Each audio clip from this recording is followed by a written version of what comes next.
Hello friends, स्वागत है आपका अपने YouTube channel GS study with Sahni में। इस वीडियो में हम आज हुए डीएलएड प्रवेश परीक्षा की सटीक आंसर की देखेंगे। इसमें हम जीएस के प्रश्न को देख रहे हैं, 50 प्रश्न जो हैं। अगर आपने इसमें से अगर हमारे प्रीवियस ईयर क्वेश्चन पेपर की जो सीरीज चलाई थी, अगर आपने वो वीडियो सारी देखी होंगी तो आपके 8 से 10 प्रश्न इसमें रिपीट हुए हैं। ठीक हो गया, तो देखते हैं हम इसमें। पहला प्रश्न था, विश्व प्रेस स्वतंत्रता दिवस मनाया जाता है, यह मनाया जाता है 3 मई को। ऑप्शन ए इसका सही उत्तर था। प्रश्न नंबर दूसरा था, खेलों के संबंध में निम्नलिखित में से कौन से कथन सत्य हैं। तो देखते हैं, अर्जेंटीना फीफा विश्व कप 2022 का विजेता रहा था, यह सही है। कॉमनवेल्थ गेम 2022 की पदक तालिका में भारत तीसरे पायदान पे था, ये तीसरे न होकर कि यह चौथे पायदान में था। ठीक हो गया। और आईसीसी T20 महिला विश्व कप 2023 ऑस्ट्रेलिया जिसने जीता था, यह भी क्या है, सही है। तो 1 और 3 सही हो जाएगा। ऑप्शन ए इसका सही उत्तर था। प्रश्न नंबर तीसरा था, भारत में निम्नलिखित में से कौन सी प्राचीनतम पर्वत श्रृंखला है। तो प्राचीनतम पर्वत श्रृंखला जो भारत की है वह है अरावली की पहाड़ियाँ। ऑप्शन सी इसका सही उत्तर हो जाएगा। यह क्या है, प्रीवियस ईयर में भी यह क्वेश्चन पूछा हुआ था। उसके बाद है चौथा, निम्नलिखित में भारतीय संविधान का कौन सा अनुच्छेद राज्यपाल को अध्यादेश जारी करने की शक्ति देता है। तो यह देता है अनुच्छेद 213। ठीक हो गया। ऑप्शन डी इसका सही उत्तर हो जाएगा। अगर इसमें पूछता है राष्ट्रपति को तो 1, 2, 3। ठीक हो गया। राष्ट्रपति 1, 2, 3 अनुच्छेद 123 के तहत राष्ट्रपति अध्यादेश जारी करता है। प्रश्न नंबर 5 है, लोकसभा में अविश्वास प्रस्ताव प्रस्तुत करने के लिए कितने सांसदों के समर्थन की आवश्यकता होती है। यह होती है 50 सांसदों। ऑप्शन डी इसका सही उत्तर हो जाएगा। प्रश्न नंबर 6 था, केंद्रीय सतर्कता आयोग की स्थापना निम्नलिखित में से किसकी सिफारिशों पर की गई थी। यह की गई थी संथानम समिति के द्वारा। ऑप्शन डी इसका सही उत्तर हो जाएगा। प्रश्न नंबर 7 था, जिला और सत्र 2 न्यायाधीश निम्नलिखित में से किसके नियंत्रण में काम करते हैं। यह करते हैं राज्यपाल के नियंत्रण में काम करते हैं। ऑप्शन बी इसका सही उत्तर हो जाएगा। प्रश्न नंबर 5 है, पंचायती राज व्यवस्था का मूल उद्देश्य निम्नलिखित में से क्या सुनिश्चित करता है। ठीक हो गया। तो इसका जो सही उत्तर है वह हो जाएगा ऑप्शन डी इसका सही उत्तर हो जाएगा। विकास में जन भागीदारी, राजनीति, जवाबदेही, लोकतांत्रिक विकेंद्रीकरण और वित्तीय संग्रहण, ये चारों क्या हैं, सही इसके उत्तर है। तो ऑप्शन डी इसका सही उत्तर हो जाएगा।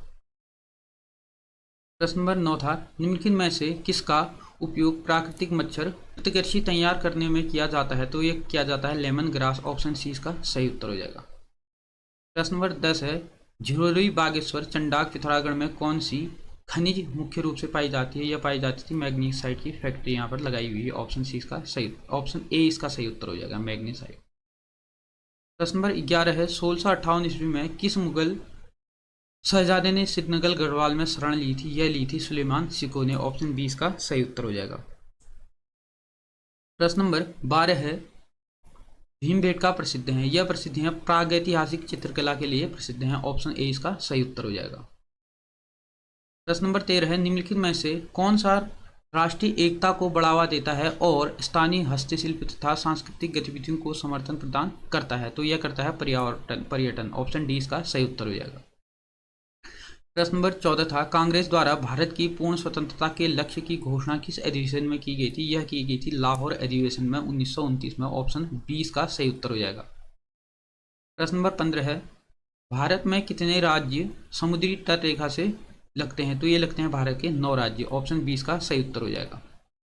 प्रश्न नंबर 16 था, निम्नलिखित में से कौन प्राकृतिक बहुलक नहीं है। तो प्राकृतिक बहुलक नहीं है कह रहा है, तो इसका सही उत्तर हो जाएगा प्लास्टिक। प्लास्टिक प्राकृतिक बहुलक नहीं है। ऑप्शन बी इसका सही उत्तर हो जाएगा। प्रश्न नंबर 17 था, कंप्यूटर में निम्न में से कौन सा उच्च स्तरीय भाषा को मशीनी भाषा में बदलता है। तो मशीनी भाषा में जो बदलता है वह बदलता है कंपाइलर। ऑप्शन सी इसका सही उत्तर हो जाएगा। प्रश्न नंबर 18 था, राज्य लोक सेवा आयोग की अध्यक्ष की नियुक्ति किसके द्वारा की जाती है। तो राज्य लोक सेवक की जो अध्यक्ष की जो नियुक्ति करता है वह राज्य का राज्यपाल करता है। तो ऑप्शन सी इसका सही उत्तर हो जाएगा। प्रश्न नंबर 19 था, प्रायद्वीपीय भारत की सबसे लंबी नदी कौन सी है। तो गोदावरी नदी क्या है, प्रायद्वीपीय भारत की सबसे लंबी नदी है। ऑप्शन डी इसका सही उत्तर हो जाएगा। प्रश्न नंबर 20 है, निम्नलिखित में से कौन सा एक भारतीय रिजर्व का कार्य नहीं है। तो भारतीय रिजर्व बैंक का कार्य नहीं है विदेशी व्यापार का नियमन। ठीक हो गया। ऑप्शन बी इसका सही उत्तर हो जाएगा। प्रश्न नंबर 21 है, मानव विकास रिपोर्ट निम्नलिखित में से किस स्थान द्वारा प्रकाशित की जाती है? यह की जाती है यूएनडीपी के द्वारा। ऑप्शन ए इसका सही उत्तर हो जाएगा।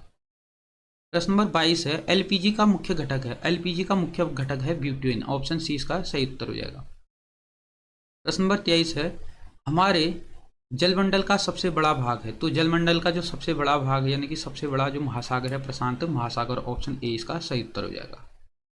प्रश्न नंबर 24 है, सार्जेंट ऑफ इंडिया सोसाइटी के संस्थापक कौन थे? तो इसके जो संस्थापक थे वह थे गोपाल कृष्ण गोखले। ऑप्शन डी इसका सही उत्तर हो जाएगा। प्रश्न नंबर 25 है, मौर्य काल में शिक्षा ग्रहण करने का सर्वाधिक प्रसिद्ध केंद्र था। तो यह केंद्र था कहाँ? तक्षशिला। ऑप्शन ए इसका सही उत्तर हो जाएगा। प्रश्न नंबर 26 है, उत्तराखंड का सबसे बड़ा हिमनद है। उत्तराखंड का सबसे बड़ा जो हिमनद है वह है गंगोत्री ग्लेशियर। ऑप्शन सी इसका सही उत्तर हो जाएगा। प्रश्न नंबर 27 है, G20 शिखर सम्मेलन के संदर्भ में निम्नलिखित में से कौन सा कथन सही है? तो सही है कह रहा है। तो देखते हैं, G20 की स्थापना 2003 में हुई थी। तो G20 की स्थापना 2003 में नहीं हुई थी, इसकी स्थापना हुई थी 1999 में। 1999 में इसकी स्थापना हुई थी। ऑप्शन दूसरा है, G20 एक अंतर सरकारी मंच है जिसमें 19 देश और यूरोपीय संघ शामिल है। यह क्या है? सही है। दूसरा है, G20 नेताओं का शिखर सम्मेलन राज्य सरकार के प्रमुखों के स्तर पर 9 और 10 सितंबर 2023 को दिल्ली में आयोजन होना प्रस्तावित है। तो क्या है? 2 और 3 क्या है? सही है। तो ऑप्शन 20 का सही उत्तर हो जाएगा। प्रश्न नंबर 28 है, जागेश्वर मंदिर समूह के संदर्भ में निम्नलिखित में से क्या सही नहीं है? तो सही नहीं है कह रहा है। यह राज्य का सबसे बड़ा मंदिर समूह है। सही है। यह उत्तराखंड राज्य के अल्मोड़ा जिले में स्थित है। यह भी क्या है? सही है।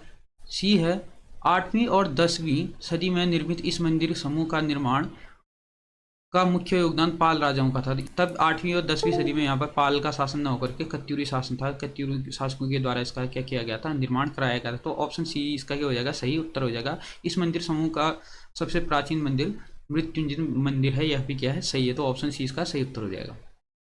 प्रश्न नंबर 29 है, उत्तराखंड में सर्वाधिक नगरीकृत जिला है। तो सर्वाधिक नगरीकृत जो जिला है वह है हरिद्वार। ऑप्शन 20 का सही उत्तर हो जाएगा।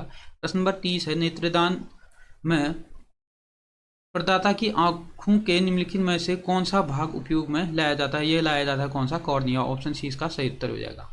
प्रश्न नंबर 31 है, सिकंदर के हमले के समय उत्तर भारत पर निम्नलिखित राजवंशों में से किसका शासन था? तब यहाँ पर नंद वंश का शासन था। धनानंद तब वहाँ पर क्या कर रहा था? राज कर रहा था। इसी धनानंद को मारने के बाद यहाँ पर मौर्य राज्य की क्या हुई थी? स्थापना की गई थी। प्रश्न नंबर 32 है, 1943 में आज़ाद हिंद फौज अस्तित्व में आई थी। यह 1943 में जो अस्तित्व में आई थी, यह आई थी सिंगापुर में। ऑप्शन सी इसका सही उत्तर हो जाएगा। सुभाष चंद्र बोस के द्वारा इसकी क्या की थी? स्थापना की गई थी। प्रश्न नंबर 33 है, गोल गुंबद कहाँ स्थित है? गोल गुंबद है बीजापुर में। ऑप्शन डी इसका सही उत्तर हो जाएगा। प्रश्न नंबर 34 है, निम्नलिखित में से कौन सी मिट्टी सबसे अधिक उपजाऊ होती है? तो जो जलोढ़ मिट्टी होती है, जलोढ़ मिट्टी सबसे क्या होती है? उपजाऊ होती है। ठीक है, यानी कि जल के द्वारा क्या की जाती है? लाई जाती है। जो खरपतवार लाए जाते हैं, यानी कि उर्वरक लाया जाता है, पूरा भागर पहाड़ों से मैदानों में यह मिट्टी बिछाई जाती है। क्योंकि ये जो प्रश्न है ये प्रीवियस ईयर से आया हुआ है। ऑप्शन सी इसका सही उत्तर हो जाएगा, जलोढ़ मिट्टी। प्रश्न नंबर 35 है, निम्नलिखित में से कौन सूर्य से आने वाली परावैंगनिक किरणों को अवशोषित करता है? यह कर सकता है ओजोन परत करता है। ऑप्शन सी इसका सही उत्तर हो जाएगा। प्रश्न नंबर 36 है, निम्नलिखित में से कौन सा ऑपरेटिंग सिस्टम नहीं है? तो ऑपरेटिंग सिस्टम नहीं कह रहा। ऑप्शन सी इसका सही उत्तर हो जाएगा, जावा। जावा क्या है? एक प्रोग्रामिंग लैंग्वेज है, यानी कि लैंग्वेज है। यह ऑपरेटिंग सिस्टम नहीं है। प्रश्न नंबर 37। प्रश्न नंबर 37 है, प्रांतों में द्वैत शासन प्रणाली किस अधिनियम के अंतर्गत लागू की गई थी? यह की गई थी 1919 के अधिनियम के तहत। ऑप्शन 20 का सही उत्तर हो जाएगा। प्रश्न नंबर 38 है, महात्मा गांधी को सर्वप्रथम राष्ट्रपिता किसने कहा था? यह कहा था सुभाष चंद्र बोस के द्वारा। ऑप्शन डी का सही उत्तर हो जाएगा। प्रश्न नंबर 39 है, निम्नलिखित का सही कालक्रमानुसार क्या होगा? ठीक हो गया। तो देखते हैं, बुश डिस्पैच। बुश डिस्पैच आया था 1854 में, 1854 में आया था। उसके बाद है मैकाले का मिनट ऑफ एजुकेशन। तो यह आया था 1835 में। यह आया था 1835 में आया था। उसके बाद तीसरा है द सार्जेंट एजुकेशन पोर्ट। तो यह आया था 1944 में। 1944 में आया था। उसके बाद है Hunter commission. Hunter commission Bharat में आया था 1892 1882 में, 1882 में। तो इसका सही उत्तर हो जाएगा दूसरा, पहला, चौथा और तीसरा। दूसरा, पहला, चौथा और तीसरा, ए ऑप्शन का सही उत्तर हो जाएगा। प्रश्न नंबर 40 है, निम्नलिखित में से किसका अधिकतम ईंधन माना जाता है? तो यह माना जाता है किसका? ऑप्शन ए इसका सही उत्तर हो जाएगा, हाइड्रोजन। प्रश्न नंबर 41 है, भारत के विभाजन के समय भारत राष्ट्रीय कांग्रेस के अध्यक्ष कौन थे? भारतीय राष्ट्रीय कांग्रेस के अध्यक्ष जो थे JB कृपलानी। ऑप्शन 20 का सही उत्तर हो जाएगा। प्रश्न नंबर 42 है, निम्नलिखित में से किसने राष्ट्रकूट साम्राज्य की नींव डाली थी? यह डाली थी दंती दुर्ग के द्वारा। ऑप्शन डी इसका सही उत्तर हो जाएगा। प्रश्न नंबर 43 है, अंग्रेजों ने सूरत में अपनी पहली फैक्ट्री किसकी अनुमति से स्थापित की थी? यह की थी जहांगीर की अनुमति से। कब? 1613 में। 1613 में पहली फैक्ट्री स्थापित की थी। उसके बाद है प्रश्न नंबर 44, निम्नलिखित देशों में से किसके पास दुनिया का सबसे बड़ा यूरेनियम भंडार रिजर्व है? तो दुनिया का सबसे बड़ा अगर कजाकिस्तान होता तो पहले स्थान में कौन होता? कजाकिस्तान। तो कजाकिस्तान के बाद दूसरे स्थान में है इसमें कनाडा। तो ऑप्शन 20 का सही उत्तर हो जाएगा। और तीसरे स्थान में है ऑस्ट्रेलिया। ठीक हो गया, पहले में कजाकिस्तान, दूसरे में कनाडा, तीसरे में ऑस्ट्रेलिया। तो इसमें कजाकिस्तान ऑप्शन नहीं दिया गया, तो कनाडा क्या हो जाएगा? सही उत्तर हो जाएगा। प्रश्न नंबर 45, निम्नलिखित में से किस नदी का उद्गम स्थान भारत में है? तो भारत में है कह रहा, तो चिनाब नदी का क्या है उद्गम स्थान? भारत में है। अन्य का भारत में नहीं है। अन्य का कहाँ है? तिब्बत की पठार से यह निकलती है। उसके बाद है प्रश्न नंबर 46, निम्नलिखित में से किस में उच्चतम ऊर्जा होती है? तो उच्चतम ऊर्जा जो होती है वह होती है किसमें? नीले प्रकाश में। ठीक हो गया। और सबसे कम जो होती है वह लाल प्रकाश में होती है। प्रश्न नंबर 47 है, भारतीय संविधान के अंतर्गत निम्नलिखित में से कौन सा मूल कर्तव्य नहीं है? तो नहीं है कह रहा है, तो लोक चुनाव में मतदाता करना। तो यही सही इसका उत्तर हो जाएगा। ऑप्शन ए इसका सही उत्तर हो जाएगा। ज़्यादा क्या है? यह मूल कर्तव्य है और एक पहला वाला इसका नहीं है। प्रश्न नंबर 48 है, करों और सरकारी कामकाज के निर्वाह में हुई अन्य प्राप्तियों से संघीय सरकार को प्राप्त हुए समूचा राजस्व जमा होता है। यह भारत की संचयी निधि में जमा होता है। ऑप्शन सी इसका सही उत्तर हो जाएगा। प्रश्न नंबर 49 है, निम्नलिखित में से कौन पृथ्वी ग्रह पर कार्बन चक्र में कार्बन डाइऑक्साइड का योगदान करता है? ठीक हो गया, यानी कि कार्बन डाइऑक्साइड जिसके द्वारा निकलती है पृथ्वी में, ज्वालामुखी के द्वारा निकलती है, श्वसन के द्वारा भी निकलती है। प्रकाश संश्लेषण में क्या करती हैं? पौधे कार्बन डाइऑक्साइड को ग्रहण करते हैं और ऑक्सीजन को देते हैं। तो इसका सही ये क्या हो जाएगा? गलत हो जाएगा। और तीसरा है जैव पदार्थ का क्षय, ये भी देता है। तो पहला, दूसरा और चौथा सही उत्तर हो जाएगा। पहला, दूसरा और चौथा, ऑप्शन सी इसका सही उत्तर हो जाएगा। प्रश्न नंबर 50 है, 95वें ऑस्कर पुरस्कार 2023 के बारे में निम्नलिखित में से कौन सा कथन सत्य है? तो सत्य है गया सर्वश्रेष्ठ फिल्म RR, यह RR को सर्वश्रेष्ठ गाने का अवार्ड मिला था। ये क्या हो जाएगा? गलत हो जाएगा। दूसरा है सर्वश्रेष्ठ लघु फिल्म द एलिफेंट विस्पर को मिला था। यह भी सही है। सर्वश्रेष्ठ अभिनेता जो है मिशेल यो है। दूसरा और तीसरा इसका सही उत्तर होगा। ऑप्शन 20 का सही उत्तर हो जाएगा। ठीक हो गया। तो ये थे GS में पूछे गए प्रश्न उत्तर। इसमें आपने देखे होंगे, अगर आपने प्रीवियस ईयर की हमारी वीडियो देखी होगी तो उसमें आपको कम से कम 5 से 10 प्रश्न आपको इसमें रिपीट मिले होंगे। अब इसके बाद हम नेक्स्ट वीडियो लेके आएंगे। पहले पार्ट में हम उतना ही देखते हैं।